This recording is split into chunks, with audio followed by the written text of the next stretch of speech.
আজকে হাজির হয়েছে বাংলাদেশের one of the most popular film actress এবং আমাদের সকলের অত্যন্ত প্রিয় আমাদের সুন্দরী আপু Apu Biswas.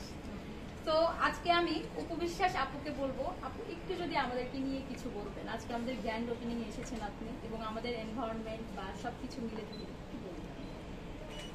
First of all বলবো যে ভেরি কংগ্রেচুলেশন, নতুনভাবে মেয়েরা যে এগিয়ে যাচ্ছে তার বহিঃপ্রকাশ এভাবেই ঘটে। সেটি হচ্ছে যে আজকে আমি ওপেন করতে এসেছি গ্ল্যাম লাউঞ্জ বিউটি পার্লার, যেখানে মেয়েদের সৌন্দর্য বাড়াতে সহযোগিতা করবে।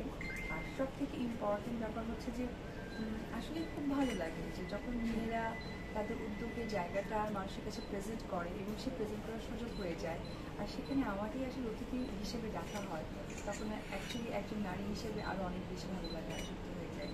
তো আজকে খুব সুন্দর একটি দিন, শুভ সময়। আমি গ্ল্যাম লাউঞ্জ